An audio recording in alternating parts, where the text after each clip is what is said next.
This podcast is a member of the Voices of Wrestling Podcasting Network. Visit voicesofwrestling.com to hear the rest of our great podcasts, as well as show reviews, columns, opinions, and updates across the world of wrestling.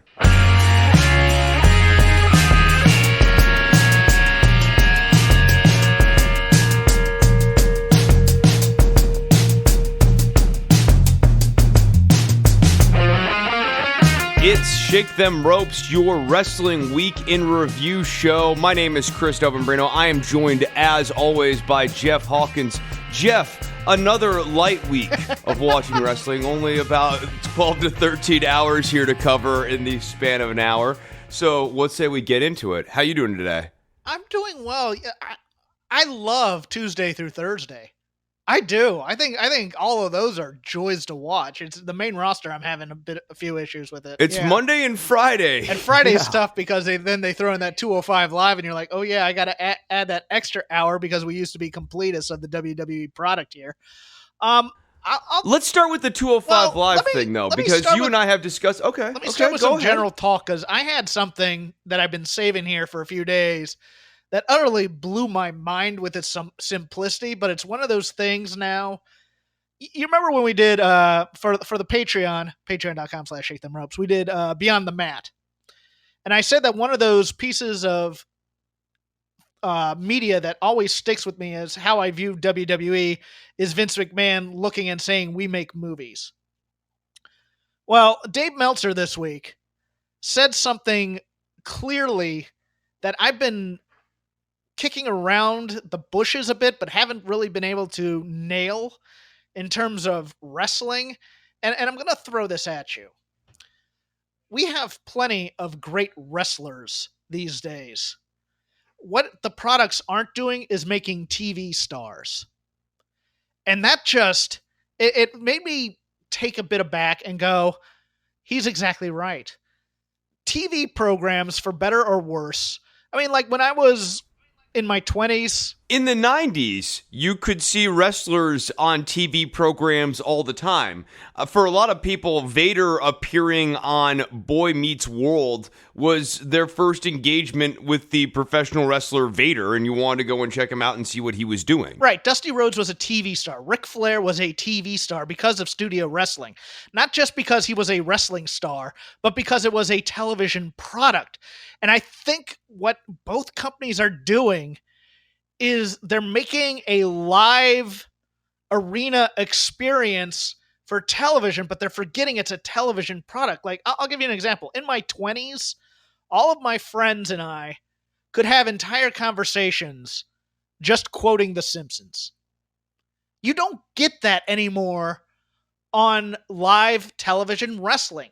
And that's why I've been hitting promos so hard, but it's the why have I been hitting promos so hard. And it's because promos make for interesting television characters as opposed to just interesting professional wrestlers. Well, it's more than that too, right? The promos, and a well-done promo serves as an old school 1990s style meme. Everything that Stone Cold Steve Austin said, everything that The Rock said, it was fun to say, and you and your friends also wanted to say it. And those become memes and a form of advertisement for wrestling, like, oh, I better make sure that I catch Monday Night Raw here, maybe to a lesser extent, Thursday Night SmackDown, so I can catch the next new clever little nugget that The Rock says. Jeff Jarrett was at least one of the people doing that, right? No, I had an intercom system in my first job, and anytime I'd ask a question on it, I'd always get a response, oh, you didn't know? Oh, absolutely. You still will get people copping a little bit of the New Age Outlaws. Ladies and gentlemen, boys and girls, children of all ages. For a long time, don't worry about the government. I used to open with that just as like a little reference to my fondness for professional wrestling. Catchphrases and taglines that are actually fun to say that you can actually use. I'm not referring to burn it down, but actual catchphrases that are fun to say, like your ass better call somebody. That is something that keeps wrestling in the vernacular. Yeah, let's go back even further, though. Let's go back to my childhood and the Dusty Flair territory. It's always wrestling. about your childhood. This is for your therapist. This is not for Shake Them Ropes. Thank you. But, you know, when Ric Flair came out there and said, and you know, this goes to today too, in the rap culture and athletic culture and their love of Ric Flair. You know, was it high jets, high stock, or how does it go? But anytime he'd say, you know, jet flying, limousine riding, kiss stealing, wheeling dealing, son of a gun, that was the character. That was creating the character of Ric Flair on television, as opposed to just the professional wrestler Ric Flair that you then pay to go see in the arena. Dusty Rhodes, you know, I've wined and dined with kings and queens, and something with pork and beans or whatever. You know, that's creating that Americana blue collar character of what the American Dream Dusty Rhodes is, even though Dusty Rhodes really loved to live the high life and usually would try and out Ric Flair on promos. But you get the character. I mean, it's like building Walter White from episode to episode to episode. I am the one who knocks.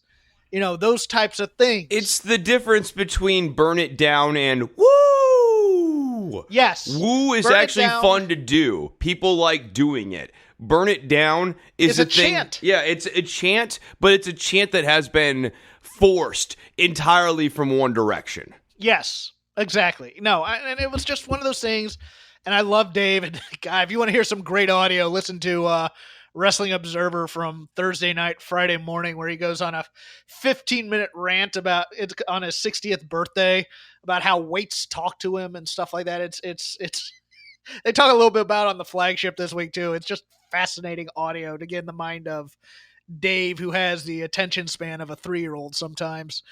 But yeah, okay, we'll start on 205 Live. Here's the most telling thing about 205 Live right now is they took off everybody that was drafted onto any main roster show on the intro video. So there's only 4 guys.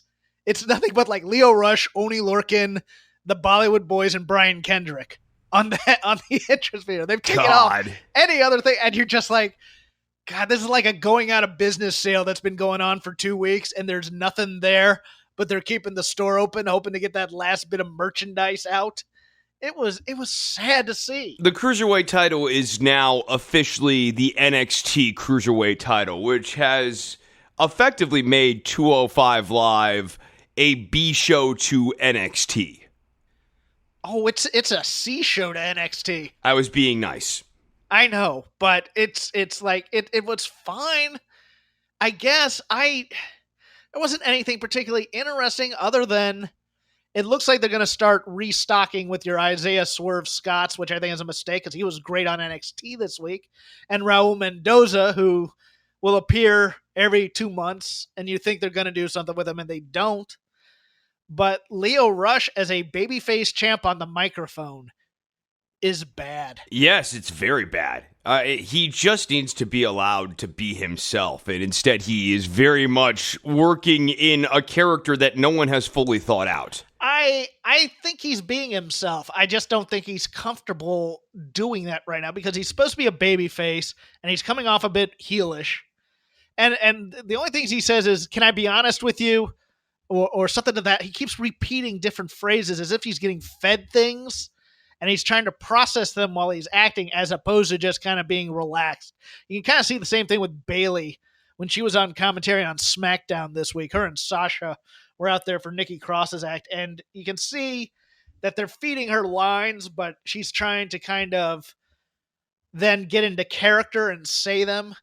It's very awkward. Both Lio Rush and Bayley would do good to take notes off of Magnus's performance over on NWA Power, or Nick Aldis's performance. Because I think with Lio Rush specifically, they're doing a very, very cheap, great value brand version of the Nick Aldis storyline, where I think ultimately Lio Rush turns to the dark side here. And I think that's why they're holding off making him truly endearing. But his performance this week just felt sterile.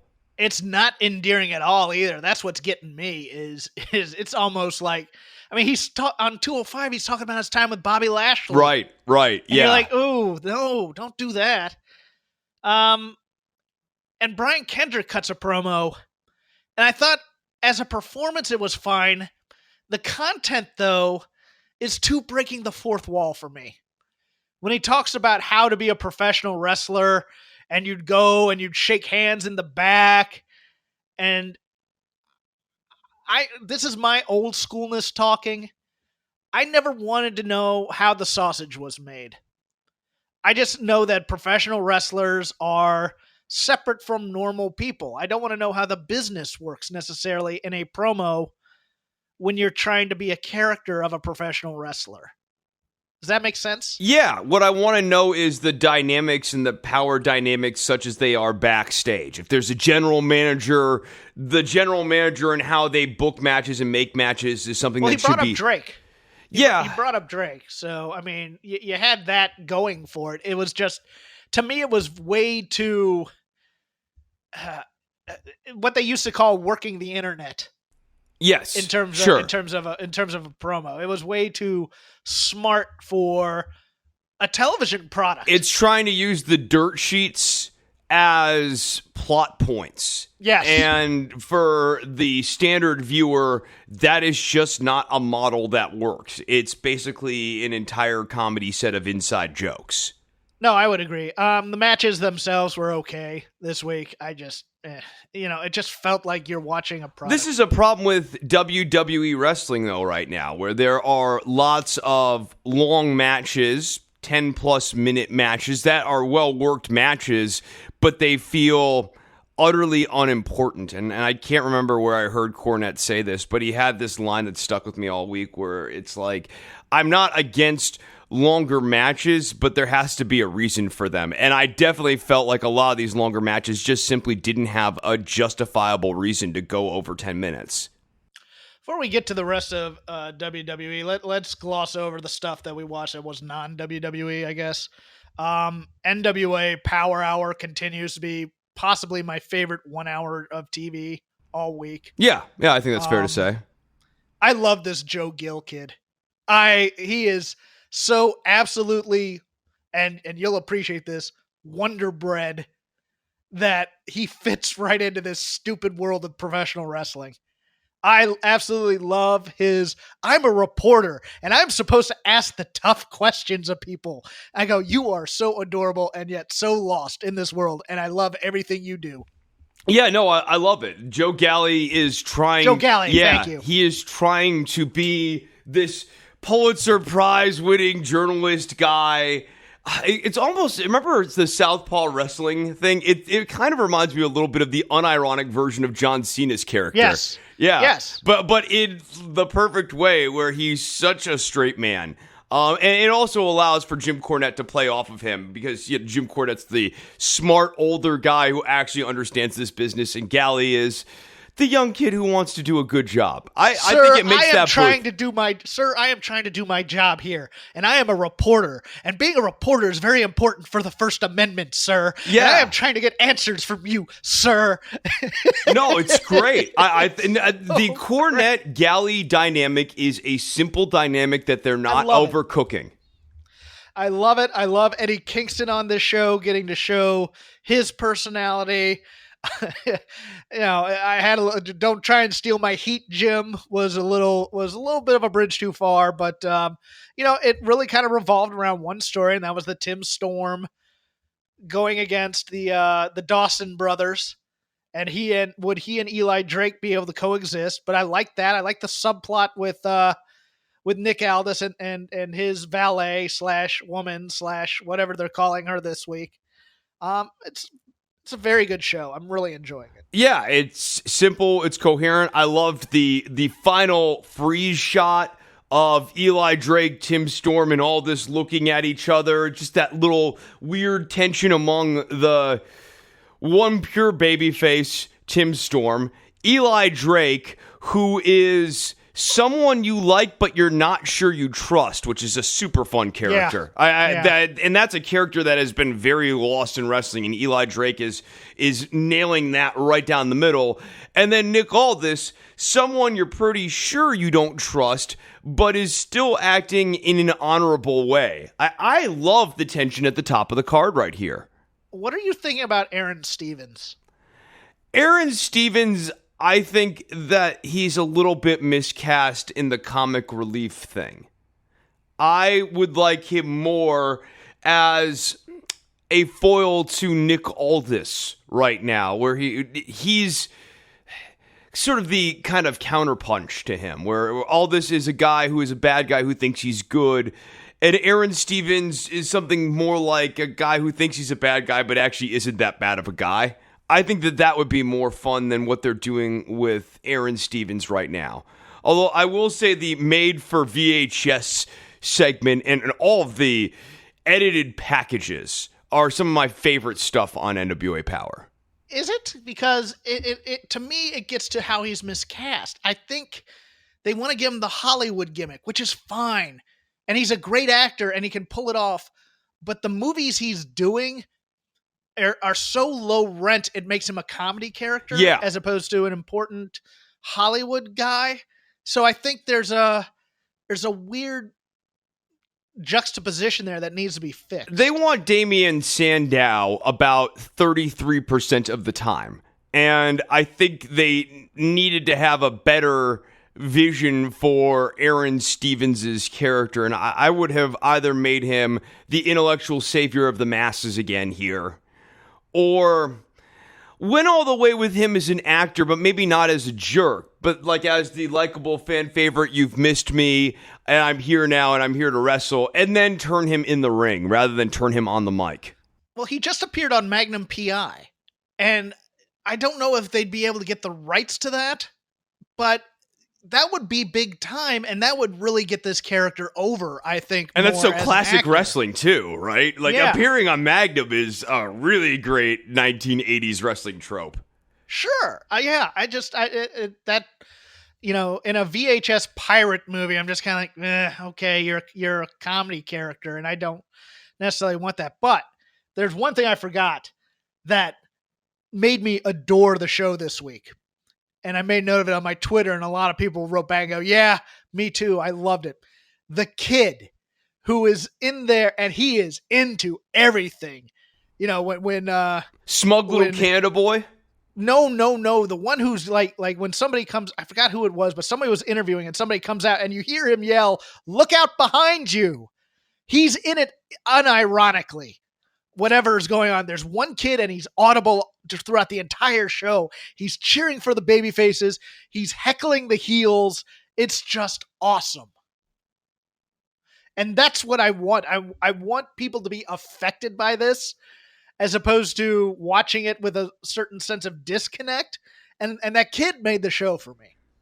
Yeah, you got to let yourself be in it. When you are in the studio audience, I think everyone who's involved in those tapings, and it seems like everyone's going with the flow on this, everyone in the audience is part of the show, and they need to be going along with the product here, and I would have no problem with the MWA was making sure that people were not trying to go into business for themselves when you have such a small audience. Yeah, the best part of if you ever go to a women's wrestling show, if there's like an 8-year-old girl and she's really into it and she's heckling heels and booing, it just makes it the time of your life. And I want that for every show. And you know, the problem is the main roster has become so cold, and I don't want to say corporate, but it's like, you know, everybody kind of sits on their hands.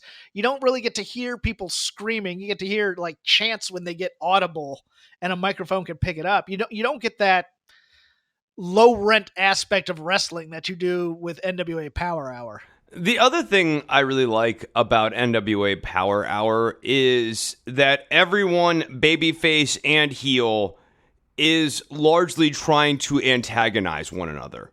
Yeah. Regardless of which side of the ledger you're on. So Ken Anderson and Colt Cabana and James Storm and Josephus, this is all just people antagonizing each other. It's not necessarily turning anyone babyface or heel. And I like that. I like just having this be a place where you have competitive people constantly trying to get the better of one another because there's only one title. AEW, real quickly, I think their commentary has found their groove. Excalibur is now handling most of the play-by-play.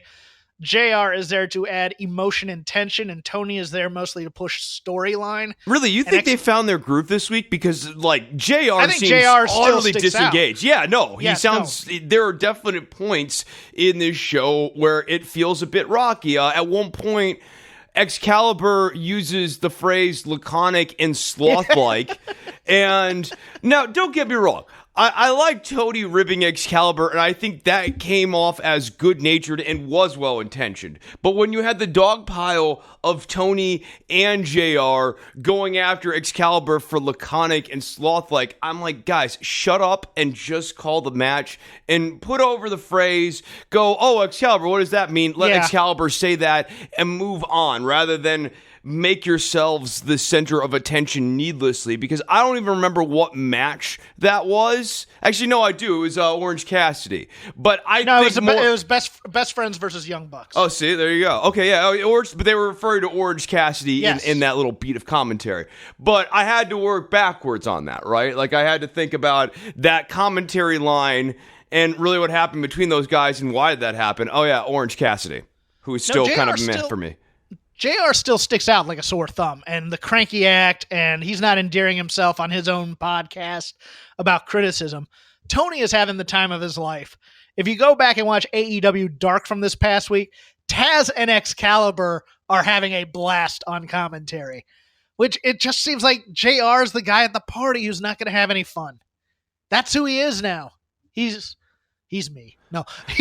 Well, maybe he'll go home early and catch up on some wrestling. I mean, both Wednesday night shows were great, I thought, in their own way. I do. I really enjoyed the hell out of both NXT and AEW. So I don't go into the Wednesday Night Wars. That's a job for Garrett Kidney over on his show on Voices of Wrestling. And you can also listen to Everything Elite, which I believe drops every Thursday. Our Happy Warriors. Our Happy Warriors, yes. Back to the main roster real quick, because there were some things that happened on Raw that I think you'd be interested in, but I don't know if you saw. They debuted Humberto Carrillo. Did you see any of this? Yeah, okay, he was kind of dressed like a Power Ranger. He was dressed like a Power Ranger. Yeah. Did you see the promo he cut that Yeah. led to the match? Oh, God. That was really rough. They don't understand what this guy's character is. He looked like the Ole version of Seth Rollins in the black outfit. And he healed on Seth Rollins. Yes, he did.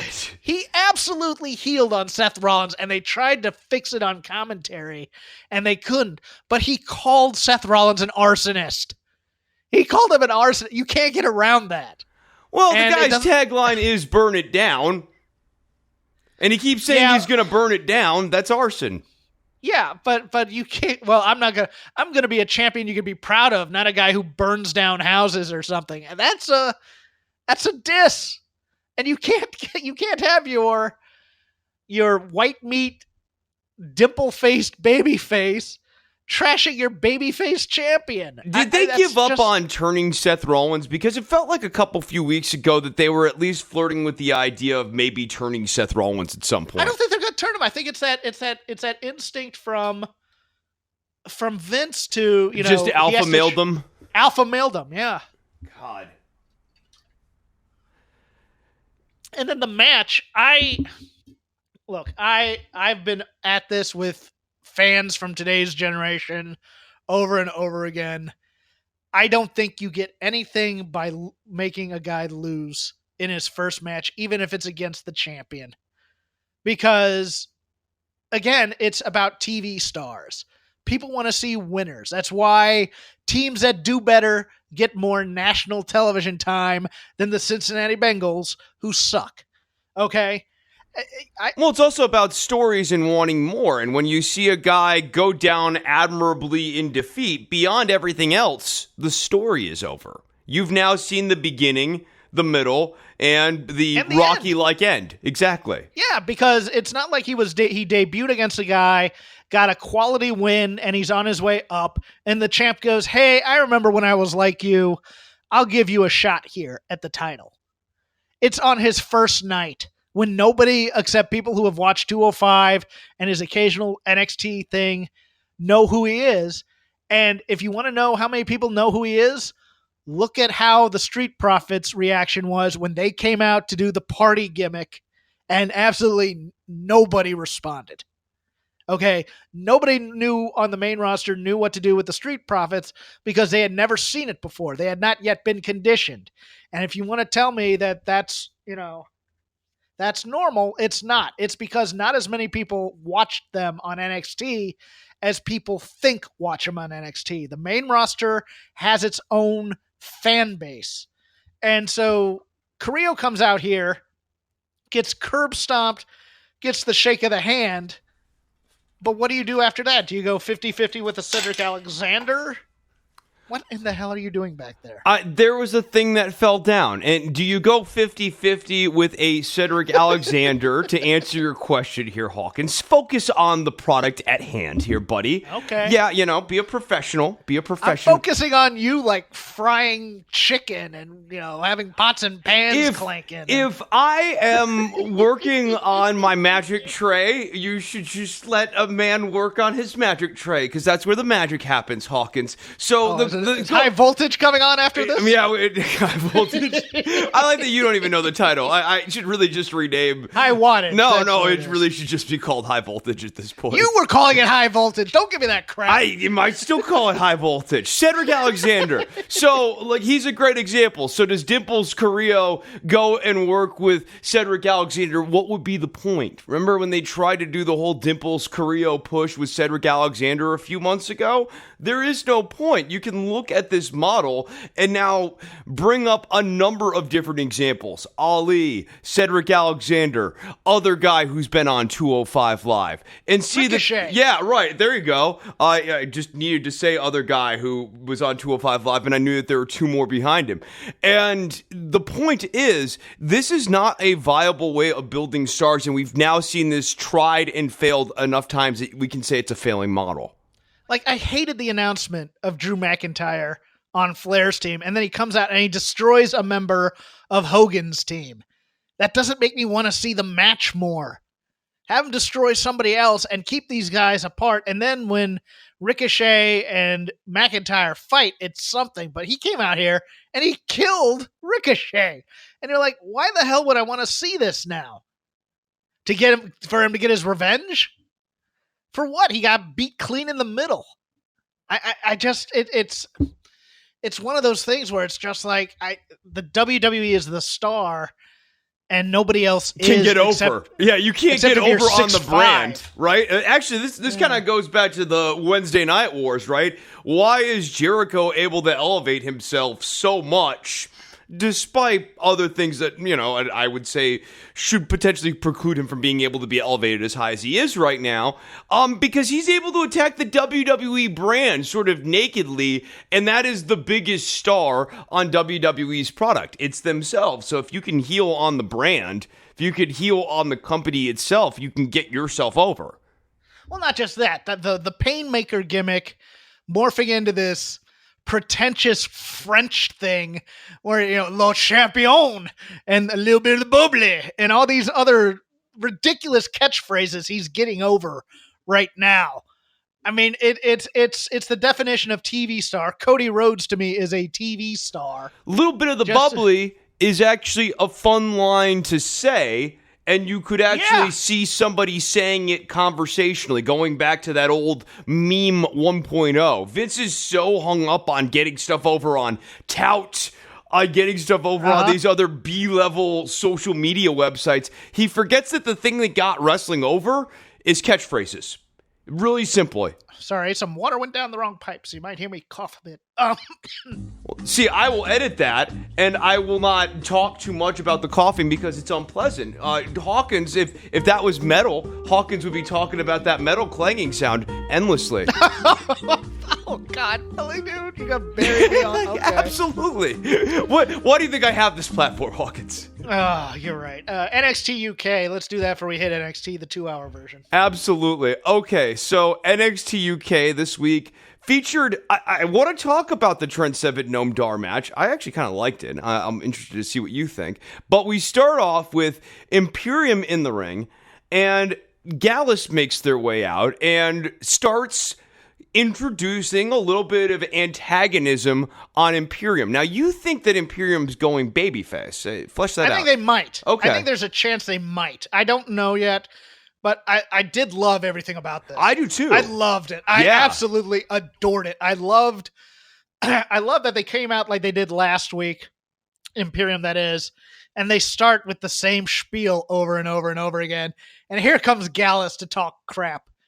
And Joe and Mark Coffey were awesome in this. Wolfgang, not so much. But I mean, when he spoke, you just went, Wolfie. No, that. But Joe Gallus, and Mark rule. Those guys are stars. They were so good, just demeaning Walter and this. Oh, the mat is sacred. And to me, the thing that absolutely made this segment as well was when it looked like a fight was going to happen. Alexander Wolf, that's the psycho of the group, is like, yeah, let's get it on. It's time. He's smiling. He's nodding. He's ready for a fight. And then later when Gallus and grizzled young vets run into each other backstage, I love this. I just love heels being jerks to one another. I love the antagonism. This to me is one of the important vibes in a wrestling universe that is too often lost. We're only fighting in the ring. No, we should be fighting all the time because these guys are all jerks. And I think the grizzled young veterans, Imperium and Gallus dynamic is like good classic wrestling, and I really, really like that. It's just a small thing, but just the look on the big guy on grizzled young veterans. Remind me. Zach Gibson? With names. Zach Gibson. Zach Gibson's absolute look of what in the hell are you talking about type of thing. When I forget what Gallus said, but he just has this incredulous look on his face. Like, are you really saying this to us, the former tag team champions? Really? It's not just that it's bad guys being jerks to one another. There's various levels of like high school niche in here. Like Imperium are the gym class bullies who all play like baseball. Or they're wrestlers. They're the wrestling team. So they think their sport is so much more classy. And Gallus comes out like the football players. And they're just like, oh, really? You think you're tough because, you wrestle on a mat in underwear and stuff like that. They're doing that. And then the grizzled young vets are kind of... They're the baseball team that has a really solid record. Yeah, but nobody ever goes to see them. Right. Nobody in high school ever goes to watch the baseball team. But hey, we're jocks too, and we win, and we have the longest resume of winning, even longer than Imperium and Gallus. But no one comes to see us. They won state, but nobody bothers to see them because they're a spring sport. That's it's like we won state. What are you guys talking about? You guys are the best athletes in this school. Absolutely love everything about this. No, I thought this was really fun. I enjoyed, for what it was, the grizzled young veterans squash match because I thought Gibson and Drake were absolutely vicious to Ashton Smith and Oliver Carter. When they have Smith in the center of the ring, Smith, for his part, did an awesome job selling confusion, anger, in a lot of pain, and made that moment really great. But Gibson, behind Smith, getting ready to just clobber him as Drake's mocking Smith, and Smith is getting up to just swing at Drake because he can't stand being mocked, and then Gibson comes from behind and just smashes him. Oh man, that was great. That is some good heel on babyface action. I felt so bad for Oliver Carter and Ashton Smith because I go, man, these two geeks on a tag team, they can't look any geekier. And then they did. And I was like, oh my God, how is Ashton Smith ever going to get anybody to do that whoop thing for him? And how is Oliver Carter ever going to get anybody behind him with the clowning these guys took from the grizzled young veterans? I loved it for what it was, but it seemed to me they were, instead of doing it with local competitors or, what was the name of the team the Hunt killed last week? Oh, Stokely and Howley. Yeah, or Howley and Stoker or something like that. Pretty boys like that, you can clown and really just do a good clowning on them. Smith and Carter are now useless, I think, on this NXT Oliver roster. Carter, it made no sense to cannibalize him in this position. There surely Saxton Huxley could have suffered this. Joseph Connors could have been in this position and taken this beating. Yeah, I did love it though. I love the dynamic between Gibson and Drake. Drake's kind of the raring to go. Oh, he's the little dog that's gonna impress the big dog. Gibson's completely in his head. And they've been really consistent with this going back several months ago to where Gibson is standing next to James Drake as he's got James Drake in like a furious adrenaline fury doing like reps and lifting stuff, and it's Gibson who's like kind of cutting the promo, and Drake is so revved up that he's too busy lifting to really kind of weigh in until the end. I think they've done a good job keeping that as a consistent character beat for these guys. Drake is in need of Gibson's approval at all times. He's needy because he's the weak link of the team. But he's also not the weak link of the team, too. Yeah, but he believes he's the weak link of the team. That's the thing. And it comes out in their entire performance. And that's why it's grown on me. Even though I adore Zach Gibson and I would love for him to be a singles guy on his own, this team has grown on me in the last few weeks because I've never been a big James Drake guy. But well, he can wrestle. He can certainly wrestle. And he's got a character. He's not as visually compelling as a standalone entity as our boy Jordan Devlin, but I'm definitely seeing more in James Drake than I see at a good chunk of the roster now. No, I would agree with that. It was just one of those things where I had seen him live on a few Progress shows, and I was just like, okay, he's British Hesher James Drake or something like that. His promos didn't do much for me. I was just kind of, okay, he's a guy. He's a guy who acts like a heel pro wrestler. But here he actually has a character he can sink some teeth into. I think that's what's gotten me over the hump with him. Sure. Then, next, speaking of getting over the hump, El Ligero and Travis Banks could not quite get over the hump here and got stuck in a embarrassingly stupid double pinfall. That was the most. We have an idea. Let's see if we can execute it and make it believable. And they couldn't. And you're just like, and this match went on for so long. That was the weirdest part, is there were so many near falls and so many beats in this match. Unnecessary beats. I think this is all ultimately in service of flipping Ligero. I think that's why we're doing all this, because he seemed to be the more frustrated of the two after the match. I just loved your comment when I said I'm watching Travis Banks and Ligero, and you go, best of 7. It's going to be a best of 3. At least. I mean, even you weren't interested in it until I said, well, you got to see the preposterous ending to this match. At first, though, when you said that, I thought you were talking about that as the finish to the best of 7 series. Oh, okay. And that's why I was like, thus forcing a pay-per-view caliber match 8 sudden death match between sudden death. Ligero and Travis Banks. Tell you what I did like, though. I liked the Xia Brookside promo. What did you like about it? You know what? It's like, hey, I lost, but you know what? I'm not done yet. You know, it was such a pure babyface promo. I liked the zoom in when she did the tiny fingers. Like, I was this close and they zoomed in. Yeah. I thought that was a nice little beat of editing that helped. It helps her character. I still maintain that I would have her beat Shayna, but that's me. I'm not there yet, but I definitely think with little editing beats like that, having her video packages and her backstage stuff be a little cutesy, I think would go a long way to get her over as the cute, adorable character that you want to see win. Yes, because there's a natural inclination for wrestling fans to hate that kind of character now. Yeah, and making that character fun for wrestling fans who might be naturally inclined to hate them. You know, it's a great way to do that. Good catchphrases. Yeah, and you can see what happened with a lot of male fans and Bayley. It's like when she came up from NXT and she was a pure good guy, there are a lot of male fans who were just lived through grunge and jaded and stone cold and alpha maleness. And why is Bayley?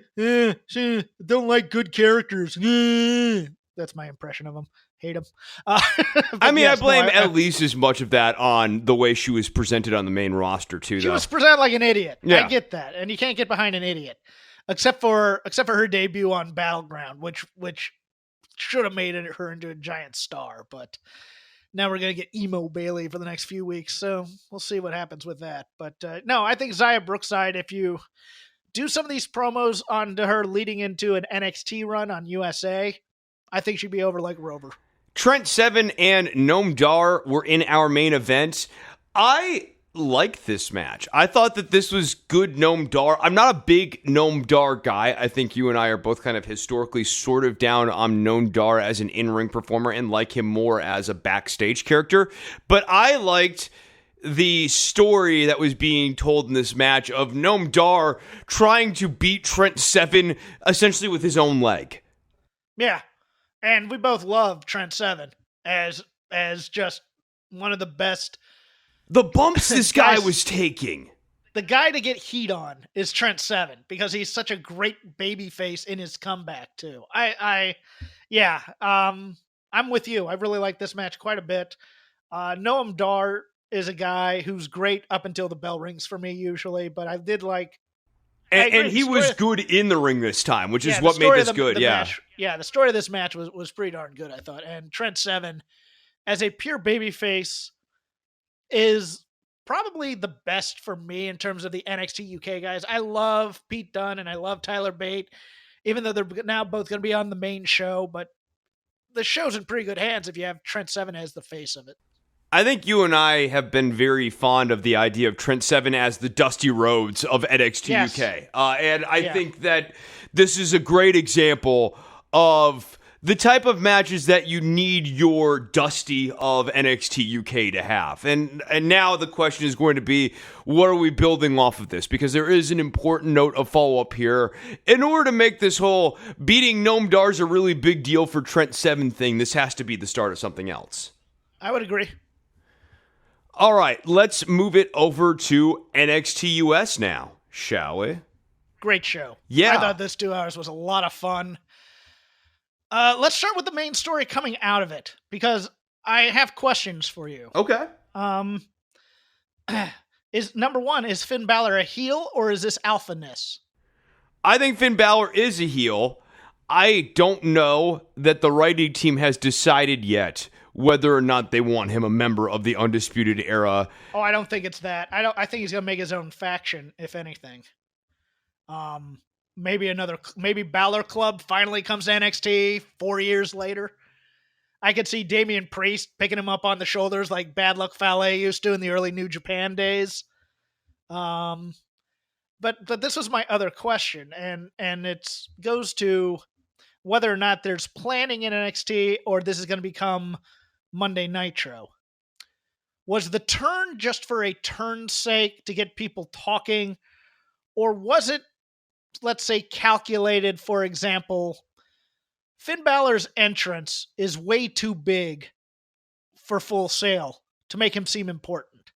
Is this a calculated cooling down for the period of time that they're in Full Sail before they can get out of Full Sail, which won't be till the beginning of the year, and get into arenas again, and then they can turn him babyface again? Or was it just, we need something for people to be talking about, let's turn Finn Balor heel? So when we talked about Tommaso Ciampa's return, which was coinciding with Finn Balor's return, our complaint was that there were too many people going after Adam Cole's title and too many baby faces going after Adam Cole's title, and they were going to get in the way of each other's storylines here. I think that maybe they had plans initially to keep Finn Balor as a babyface, but at least as early as that week, they had started to reassess, are we going to actually make Balor a face here in NXT? And you saw breadcrumbs of that with My Future Is My Past. I think the easy, lazy way of reading that is, oh, he's coming back to NXT UK. I think you are probably more on the right track here. He plans on remaking a faction. This is why I actually see him ultimately joining Undisputed Era. I don't think it makes a ton of sense to have a second faction to feud with the Undisputeds. I think it makes sense to have a weird tension between Adam Cole and Finn Balor that goes unresolved for several months. How about Imperium? That would also be interesting. Walter and Finn Balor, that kind of tension. Also, just the visual of Finn Balor riding out on Walter's shoulders would be fun. I'm in for that. I mean, I originally thought that Baron Corbin was going to be a member of Balor Club, and that he and Samoa Joe during the Dusty Tag thing were going to turn and join Finn. But yeah, no, I think Finn Balor is going to be a guy. They've been hinting at it for years about him making a Bullet Club like faction. I think they're going to have Balor Club. They already have the OC, though. I don't know that it makes sense to have another blank club. So they're going to have to do something else. I don't know what that is. Maybe they do even end up making Balor Club and bring down the OC to feud. That could be cool. That actually would be more interesting than anything the OC's been doing on the main roster, so I'd be in favor of that. Yeah. Yeah, sure. Why not? Rhea Ripley and Bianca Belair was 1992 WCW Barbarian versus Vader for women. It was a Hoss match. It was a Hoss match in the women's division, and I loved it. Yeah, no, these two really, really worked during this match. My only criticism of this match is I would love more tension and more story for Rhea Ripley and Bianca Belair, or for it to feel like a more important narrative beat. Because for the amount of work that these two put in the match, I don't like the idea that this will just be kind of forgotten in a couple of weeks. Yeah, I think they're trying to kind of do a little bit too much here, involving Candice and Io in it as well. Yeah, definitely but at the end. Definitely. I loved the Io attack on Bianca though, or on Rhea. I loved, I forget what they. She was trying to be a ninja. She was doing the 619. I said 619, but they call it something else. They call it like the tiger kick or something like that. But the way that went down, it was so smooth, and then Io ducks beneath the ring apron so that she can't be seen after throwing in Rhea. I thought that was slick as hell. Yeah, no, I like that. No, I like that because that also protects the referee as well. It makes the heel look more heelish.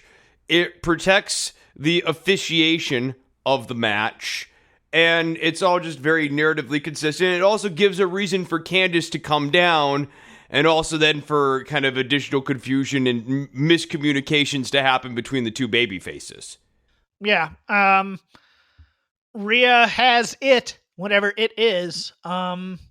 It's so weird because she has WWE babyface problem in terms of the Mosh Pit Kid is a heelish character as a babyface, and she does the sneering still.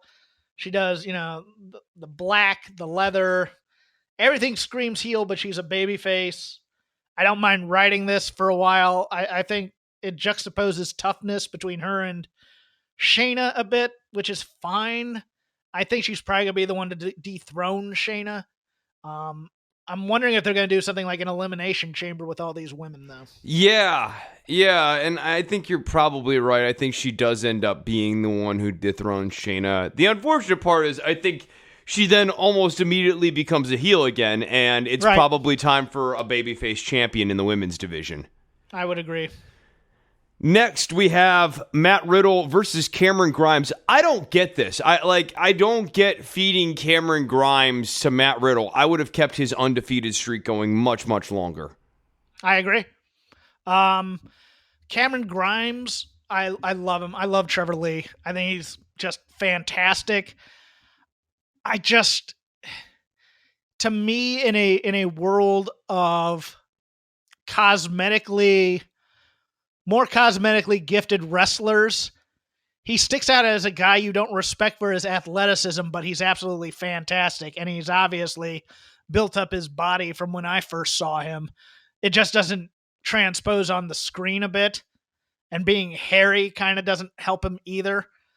But I thought this was great. I mean, I think I wish he'd gotten a little bit more offense, to be honest with you. Yeah, no, I think he needed more offense. I honestly think that he should have been in control for most of this match, and then Matt Riddle gets the victory out of nowhere, kind of turning the tables on Cameron Grimes, the guy who's been getting all these victories out of nowhere. But that's the problem, is we're still stuck in this WWE trope of, well, he looked good in defeat. No, he didn't. Yeah, and they were doing that a lot on all these shows this week is, well, they gave a good effort. That means he's a star, too. Not so fast. I did like the setup for the Grimes, Tyler Bate match. I liked that. I thought that was fun. You know, he's a classic whiny, I don't want to shake hands type of heel after defeat, which is fine. And then there's a babyface laughing on him who just punches him in the face. See, that was my problem, though, is there's a little bit of, he wasn't a good sport in defeat, but sometimes, especially when you've been on a hot streak and you've been kind of rolling, right when you acutely lose, like, Riddle kind of forces the issue, in a way, if you think about it. Like, he makes it seem like he's being cool and you're fist bumping, but what Matt Riddle's really doing with that spot, and this is not like what they're putting over on the screen, but what I think about subtextually, is forcing the other person to have to come to terms with the defeat on his timetable. It's actually kind of heelish. Yeah. The jackhammer. Interesting. Yeah, and they definitely made a point of that on commentary. Have you seen that interaction on the Goldberg documentary on the network? I have not, but clearly they're doing something here. I can't tell. It's so Matt Riddle that I can't tell if it's contrived and it was created for the documentary or if it was actually just a moment that was caught there. But just Matt Riddle, hey, bro, big fan, bro. I'm not your bro. Sure thing, bro. They gotta have Goldberg Matt Riddle at some point. They gotta. No, I think that might be a thing at some point. I think part of that is going to have to be Riddle as the heel, right? It's not going to work if Goldberg comes in as the dad babyface just like beating up Matt Riddle. I don't actually see that dynamic working as well with Goldberg as the heel. Then we had Isaiah Swerve Scott and Breezango versus the Forgotten Sons. Look, we can trash the Forgotten Sons. I'm not going to trash the Forgotten Sons. We've done it so many times. No, but this was perfect for what it was. It got the new guy over on a bunch of grizzled heels who nobody really cares about, but you can beat on and get a guy over doing that. I thought this was perfect. Too often when they do this type of thing, it'll be somebody else in Breezango getting the pin on the main roster, and it's like, oh, look, because they did this with Raul Mendoza and Humberto Carrillo, where they introed Raul Mendoza, made him into a big deal, and then let Humberto Carrillo get the pin. They did this with Bayley, where Bayley gets the debut at Battleground, which we had talked about, but Sasha Banks got the pin for her team. It's like, no, when you introduce the star or the guy that you want to make something into it, you let him get the pin. I thought that was a perfectly fine match. I didn't like it, though. I mean, you didn't? I didn't think it was...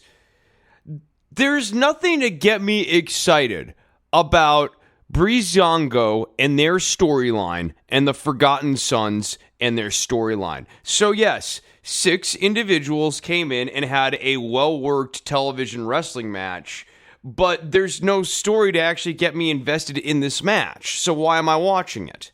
You don't like all the Top Gun jokes Beth Phoenix was telling? Jeff, I have important things to talk about. Angel Garza had a match with gentleman Jack Gallagher.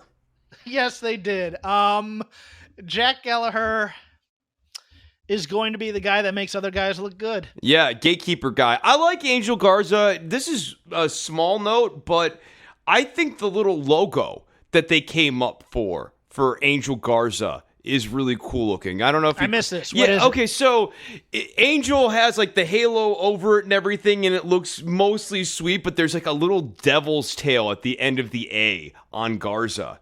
So you've got the angel and the devil thing kind of going on in his logo. Oh, that's neat. Yeah, I just nice touch. Simple, works really well with this character. I am amazed that they haven't been able to rebuild Jack Gallagher. I really am. Yeah, he seems like a guy who should be able to get over fairly easily with the crowd. And I'm not saying go back to the umbrella stuff, but this guy's a naturally likable guy and a naturally sympathetic guy and has good facial selling. Go back to the shirt and tie Jack Gallagher, the Tony wrestling Jack Gallagher would then strip down to wrestle, and the classy Jack Gallagher type, I think you'd be much better off. Yeah, and also let the guy talk. I think, one of the big failures to relaunch this guy as a babyface is this is a guy who does need to get in front of the crowd, have kinetic moments with the audience, and connect with the crowd to get them behind him again, because his match style is good. He also is someone who would benefit from enhancement matches. Like he needs to stretch out some goobers. Tegan Nox and Dakota Kai defeated Jessamyn Duke and Marina Shafir. My big note from this match, Jeff, is I kind of like Marina Shafir. I think she's got a cool style. Oh, I do too. I think she's the best of, best of those two. Yeah. Oh, yeah, for sure. And I used to like her a little bit better than Shayna even, because I think she has she was much better at mixed martial arts than Jessamyn was when she was in it. I famously went to her first big debut and where she lost, unfortunately, which was kind of sad. But I thought this match ended rather shockingly and short, which surprised me quite a bit. They didn't let it drag on that long. They just let Tegan and Dakota team kick. We finally got a team kick.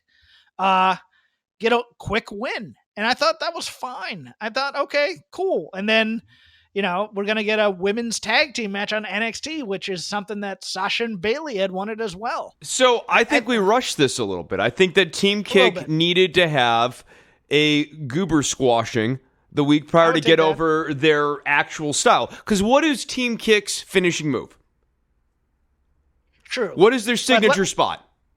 Not just their the beat before the finishing move. What is that?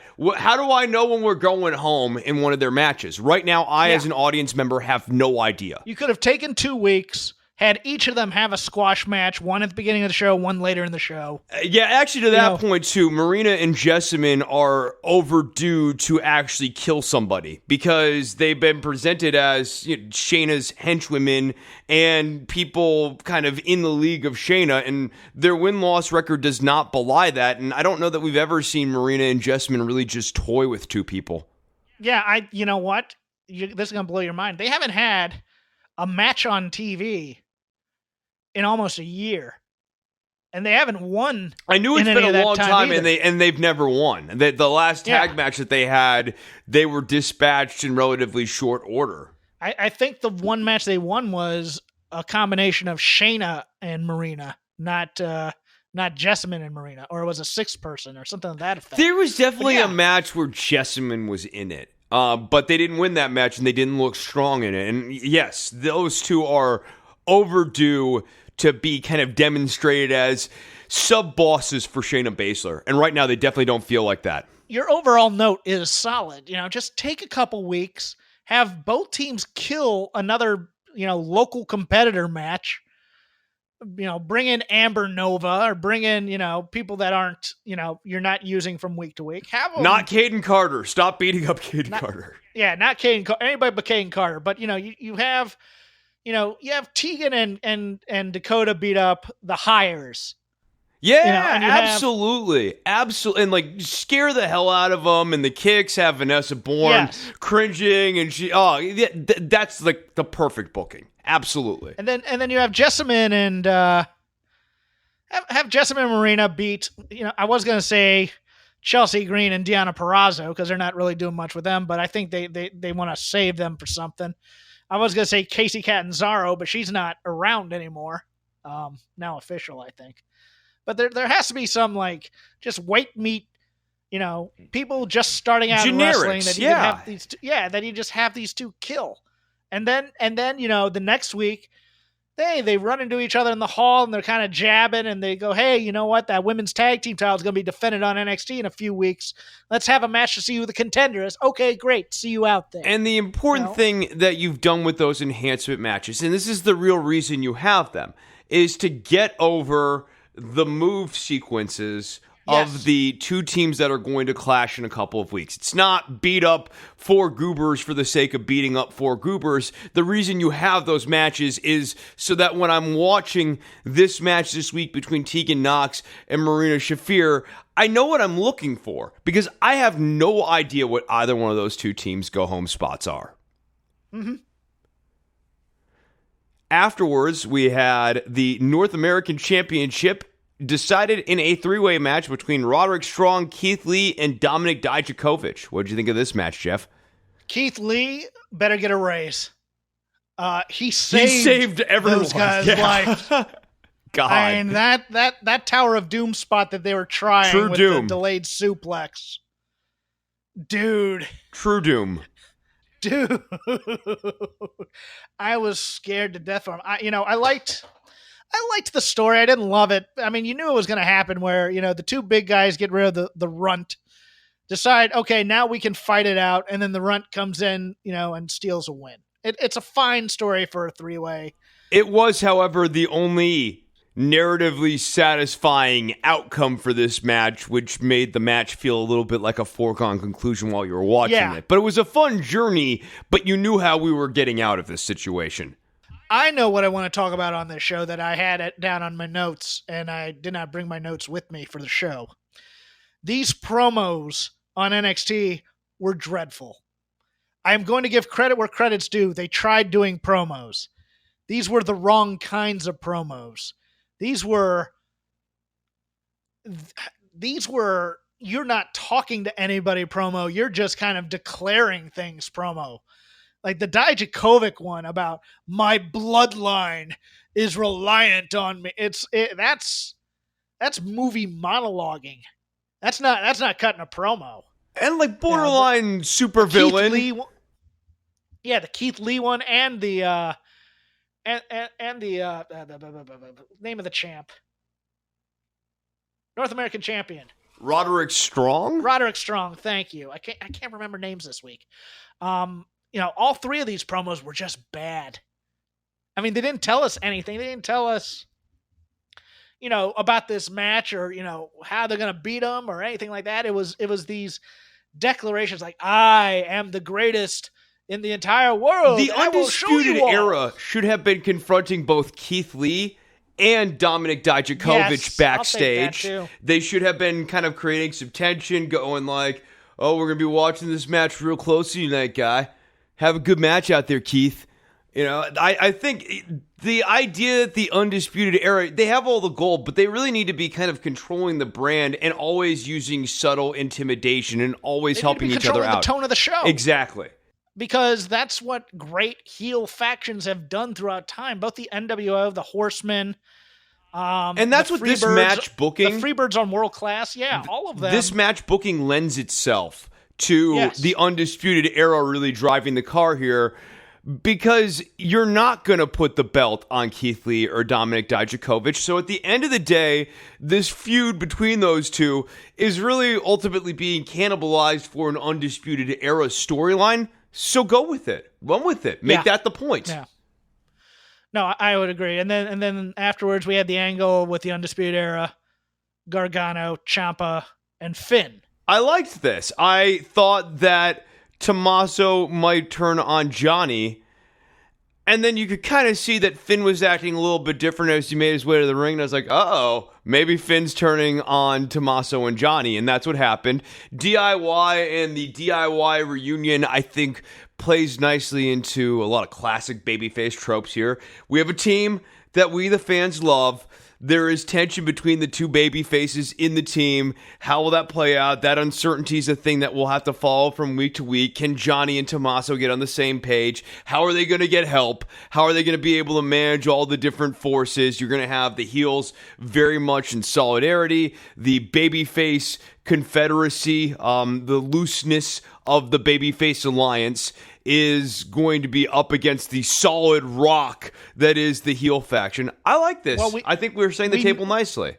We know that the DIY alliance lasts only as long as neither of them have the title. Right, or neither of them are in the title hunt. Well, I think being in the title hunt's fine. I think it's up until one of them gets the gold. Because Tommaso Ciampa keeps talking about Goldie, and it's like a singular preoccupation. It's his reason for being back. So I actually think being in the title hunt alone is enough to introduce tension into that team, and that's what makes it fun. No, I'm fine with that. I liked the slickness of the turn, though. I liked the Pele kick. I thought that was executed quite well and captured very well by the camera. Was done well. Yeah, the staging was great. Yeah, I really liked this a lot, and that was a solid show. The ratings did not suffer as much as we thought they would against the NBA and the World Series. It looks like each brand has their own fans. I think it was something like 800,000 to 600,000 or something to that effect.